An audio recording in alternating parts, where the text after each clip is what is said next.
Bonjour à toutes et à tous, et très heureux que vous soyez venus aussi nombreux dans ce gymnase sur le secteur d'Orgemont, sur le quartier d'Orgemont, afin de pouvoir effectivement expliquer et comprendre le projet aussi ambitieux que nous souhaitons les uns et les autres sur l'ensemble de ce quartier-là. Le quartier d'Orgemont a énormément d'atouts, je pourrais dire, à travers les transports, à travers les équipements qui y sont construits, mais aussi ce quartier-là a des difficultés. On sait, on connaît les difficultés du quartier, qui sont essentiellement des difficultés d'enclavement par rapport aux lignes de chemin de fer, par rapport aux voiries, mais aussi par rapport à l'état du bâti. On a du patrimoine qui est très ancien, qui a été construit dans les années 50-60, du patrimoine qui est assez obsolète, et on se disait sur ce quartier-là, eh bien, il faut qu'on soit ambitieux.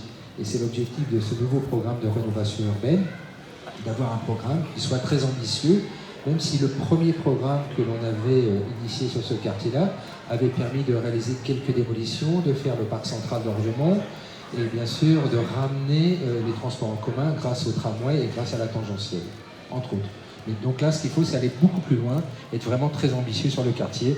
Et c'est grâce, je dirais, au travail qui est mené par les urbanistes et l'UAPS qui va faire qu'on va avoir un quartier à la hauteur de ce que l'on attend.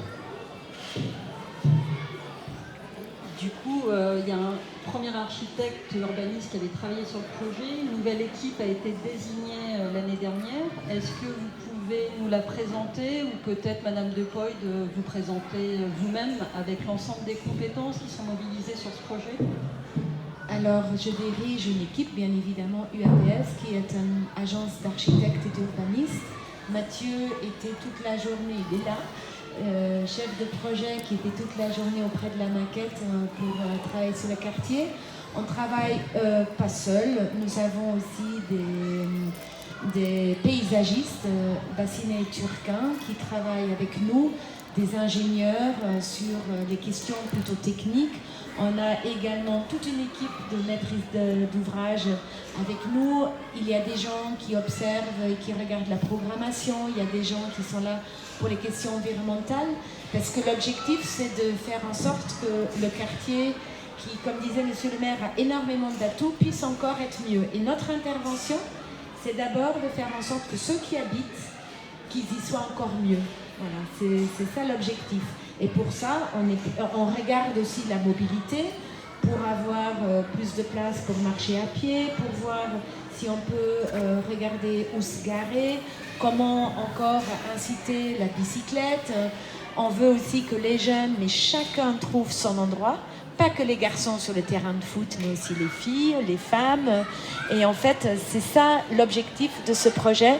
Et bien évidemment, on va améliorer certains bâtiments qui doivent être rénovés au niveau thermique. On va faire en sorte que d'autres puissent peut-être avoir aussi des espaces extérieurs. Et il y aura des nouvelles constructions également. Merci à vous. En tant que professionnel de l'urbanisme, quel constat avez-vous pu poser sur le quartier d'Orgemont? Le constat, déjà, par Monsieur le maire a été dit, c'est un quartier extrêmement accessible. Il y a quand même le RER, il y a le tram, il y a des bus, mais vous êtes enclavé physiquement par les voies de chemin de fer. Mais il y a quand même un atout énorme, un patrimoine d'arbres de dingue. Comme Daniel Michelin, il a travaillé toute sa vie sur ce quartier. Il marchait avec des glands dans les poches et il s'aimait. Et en fait, on va restituer ça parce que certains espaces ont un peu mal vécu et on va faire en sorte qu'on fait on l'a appelé Maxi Park, un énorme espace vert avec encore plus d'arbres, préserver tous les arbres qui sont là pour déjà avoir de la fraîcheur, pour avoir des espaces à l'extérieur pour tous tout à l'heure. Déjà ça, la qualité des bâtiments. Et après, vous avez quand même la chance d'avoir la Seine, pas loin, mais aussi le lac. C'est très important. C'est très important. Et déjà, que ces éléments-là font en sorte, et vous avez beaucoup de jeunes, et c'est quand même aussi bien d'avoir beaucoup de jeunes dans un quartier, et ça, ce sont déjà les atouts du quartier pour moi. Et du coup, fort de ces constats, Monsieur le maire, quelle vision vous portez justement pour le devenir du quartier? Qu'est-ce qui va se passer en gros exactement sur le quartier d'Orgemont? Ce qui va se passer, même si c'était rappelé, c'est vraiment un travail sur l'ensemble du quartier d'Orgemont, qui va se faire en plusieurs phases sur de nombreuses années, on va dire, parce qu'on est parti sur un projet ambitieux, un projet qui sera long, mais qui va se phaser dans le temps. Et l'objectif, c'est bien sûr de travailler sur le bâti. On a parlé sur le logement, sur les immeubles les plus anciens, c'est ceux que l'on va détruire pour reconstruire à la place. On va travailler aussi sur l'ensemble des équipements publics. L'objectif aussi, c'est bien sûr de rapporter, soit de rapporter des écoles neuves dans le cas de démolition et reconstruction, soit de réhabilitation, c'est-à-dire c'est l'ensemble des écoles, des groupes scolaires qui seront soit démolis, soit reconstruits. C'est vrai aussi sur d'autres équipements publics, tels que le gymnase qui se trouve où nous nous trouvons aujourd'hui. Il y a la démolition de ce gymnase-là, la reconstruction du gymnase sur la rue de Strasbourg. C'est ramener aussi des équipements culturels sur le secteur, avec un équipement fort où à l'intérieur, on va retrouver l'annexe de la médiathèque. On va retrouver aussi à l'intérieur le centre socio-culturel, le service jeunesse, peut-être un club senior, enfin vraiment il faut ramener du service public en fait à l'intérieur des quartiers et travailler aussi sur le commerce. On doit aussi travailler sur le commerce, c'est-à-dire qu'on travaille sur l'habitat, on travaille sur le logement, on travaille sur les équipements publics, on travaille énormément sur les parcs et jardins. C'est un objectif que l'on a, c'est de se dire on construit d'abord les espaces verts et après on va construire effectivement tout ce qui touche autour, tout ce qui va habiter ces espaces-là. Donc un travail ambitieux sur l'ensemble du quartier. Ça fait un petit moment qu'on entend parler de projets de rénovation urbaine sur le quartier d'Orgemont. Pouvez-vous nous dire pourquoi un temps si long pour voir les premiers chantiers démarrer et oui, comment en gros on fait un projet urbain? Pourquoi un temps si long? Déjà, ce qu'il a fallu faire, c'est d'avoir un schéma directeur du quartier d'Orgemont. Ce schéma directeur, il a été fait avec l'équipe Sirio et Chemetov. Donc ça, c'est le schéma directeur qui a été repris après, effectivement, par UAPS. Donc un schéma directeur. On se met d'accord sur un projet, qui est un premier projet. Il y a plusieurs scénarios. Donc on se met d'accord sur une vision du quartier. Une fois qu'on s'est mis d'accord sur cette vision du quartier, il faut qu'on travaille aussi avec les propriétaires, je pourrais dire, de celles et ceux qui sont propriétaires des immeubles. Il y a plusieurs bailleurs qui sont présents sur le secteur. Donc on travaille avec eux. On travaille bien sûr avec la ville d'Épinay-sur-Seine pour savoir ce que l'on veut faire sur nos équipements publics. Donc c'est tout ce travail-là que l'on va mettre en œuvre avec le territoire, avec Pleine Commune aussi, de telle façon que l'on puisse se dire tout ce qui est compétences qui a été transférées au territoire, eh bien, comment Pleine Commune va pouvoir prendre en charge les voiries, les espaces publics. Donc on se met déjà tous d'accord sur un projet global. Et puis après, effectivement, une fois que l'on a fait cela, il faut aller chercher des financements, et c'est là qu'on va auprès de l'Agence nationale de la rénovation urbaine, pour se dire, sur ces équipements-là, on va avoir tant de financement, sur l'espace public, on va avoir tant de financement, est-ce qu'on est d'accord sur les démolitions, sur les reconstructions? Et c'est tout cela qui prend énormément de temps pour arriver à avoir une validation auprès de l'Agence nationale de la rénovation urbaine, qui va acter le projet et qui va financer le projet. Et une fois qu'on en est là, et bien après, il y a tout le travail de finition et de phase à mettre en œuvre. Donc c'est un travail qui est très long en amont, avant de voir, je dirais, concrètement les premières, transformations du quartier. Merci Monsieur le maire. Madame De Poy, pouvez-vous nous apporter quelques précisions sur comment vous allez travailler, quelle méthode vous allez appliquer dans la mise en œuvre de ce projet? Alors la méthode d'un urbaniste, en tout cas de nous, c'est observer, marcher dans le quartier et écouter. Et avoir des dialogues. Des dialogues, bien évidemment, avec les gens qui connaissent bien déjà le site avant nous, nos maîtres d'ouvrage, les élus, monsieur le maire, mais aussi les habitants. C'est pour ça qu'on est là aujourd'hui. On était très heureux d'avoir des gens qui nous posent plein de questions et qui nous racontent le quartier. Parce que pour pouvoir travailler dans un quartier, il faut le connaître. Et j'ouvre la question encore plus. J'attends vraiment des jeunes d'entendre ce qu'ils ont envie d'avoir, ce qu'ils ont besoin, les besoins. Par ces observations, il y a la maquette. Cette maquette n'a pas été faite pour vous aujourd'hui, pour cet événement. C'est ce qu'on appelle à l'agence notre crayon et gomme. Parce que par la maquette, comme les enfants qui construisent, on teste plein de volumétrie, on teste des insertions urbaines, on regarde comment les bâtiments se mettent les uns en face des autres et on y discute avec tout le monde autour de ça. C'est comme ça qu'on travaille. Et ensuite, on rentre au fur et à mesure plus dans le détail.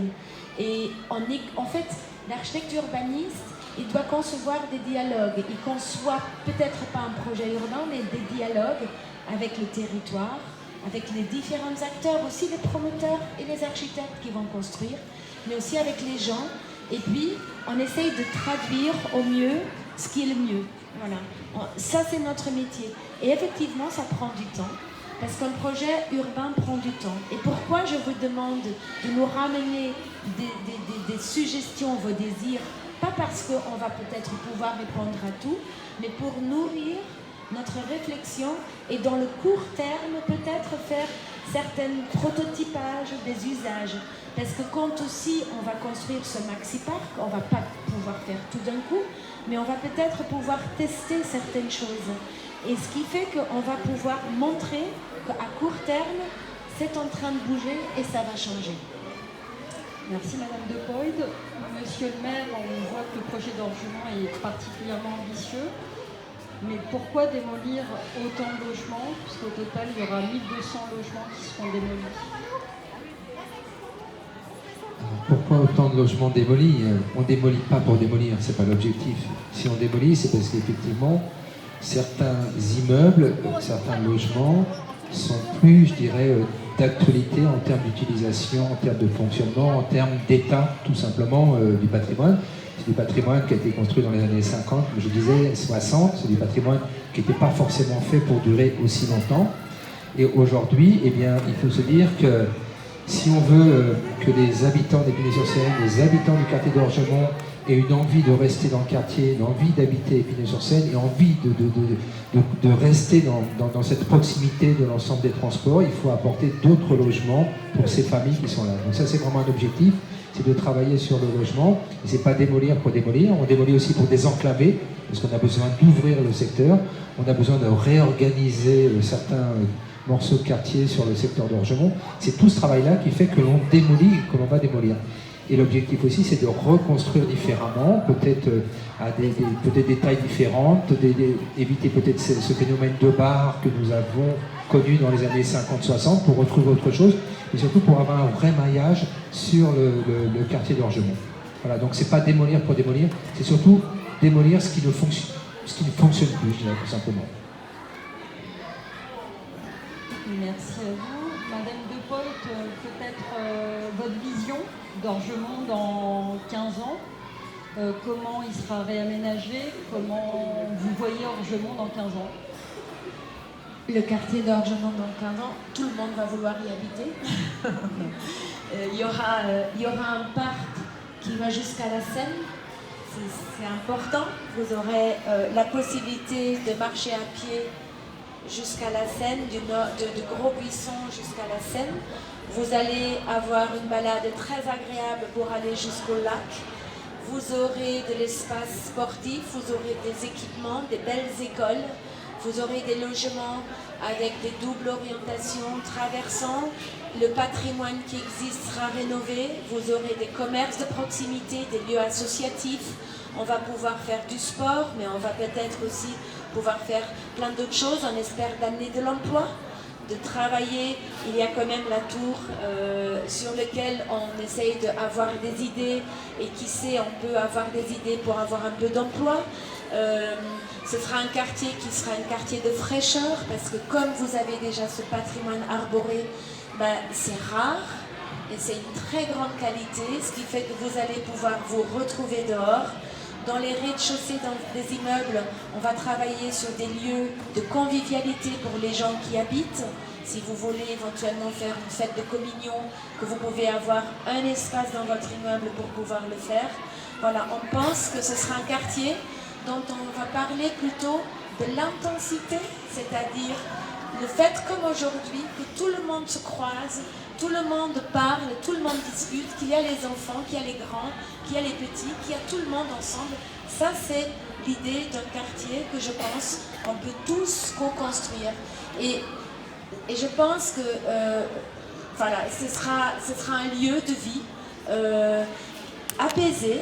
On ne va jamais pouvoir enlever les ruptures physiques du RER, mais on va traverser autrement les lieux et il va y avoir une telle intensité que ce sera bien d'y vivre.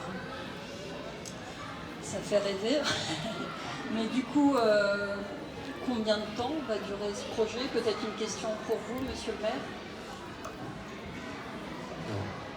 Je dis toujours, c'est des projets aussi ambitieux que celui-ci, c'est des projets qui durent longtemps dans le temps, qui vont se phaser. Et moi, je prends toujours l'exemple du quartier d'Orgemont. On avait signé la première convention en 2006 de mémoire, première convention de rénovation urbaine. En 2023, on n'a toujours pas terminé le centre-ville, parce qu'il reste encore 2 tours à démolir, il reste encore l'esplanade de l'hôtel de ville, enfin, il y a encore beaucoup de travail à réaliser, même si on a nettement moins que dans le quartier d'Orgemont. Et ça va durer assez loin dans le temps. Ça serait mentir de dire qu'un coup de baguette magique, ce serait l'idéal. Et je pense qu'on est sur un projet à 2030, de mémoire, je crois. Est-ce qu'on sera sur 2030? Est-ce qu'on sera sur 2035? Est-ce qu'on n'aura pas une vision différente dans quelques années et qu'on voudra un programme de rénovation urbaine numéro 3 qui nous permettra aussi de continuer ce qu'on a entamé? Voilà, c'est des projets qui sont longs. Et je pense que dès l'instant que l'on amorce ce travail-là, ça a déjà commencé, nous, grâce à l'école, au travail mené sur l'école Gros-Buisson, dans le cadre d'une démolition, reconstruction partielle de l'école.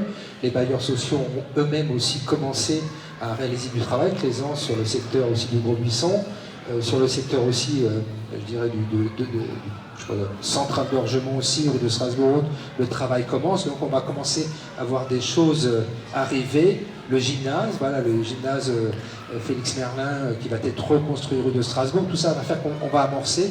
Et une fois qu'on amorce, une fois que c'est parti, je crois que ça va assez vite malgré tout, et dès l'instant que l'on va avoir les premières déconstructions et démolitions, c'est là qu'on va se dire, allez, on y va et c'est parti.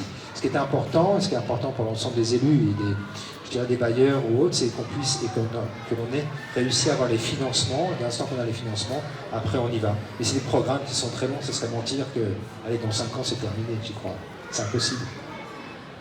Mais ça a commencé et je pense que le fait qu'il y a le gymnase, qu'il y a l'école, ça va déjà changer beaucoup de choses en fait.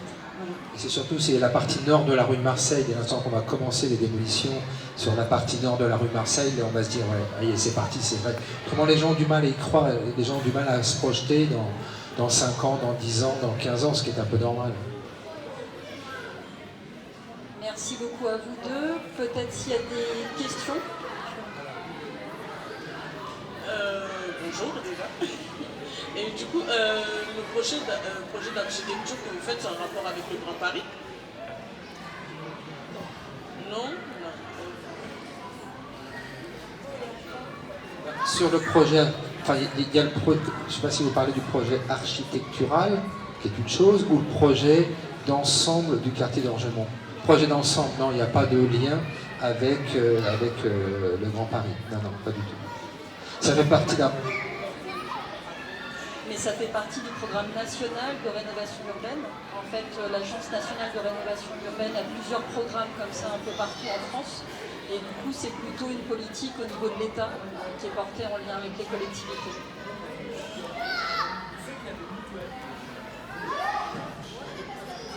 Bonjour.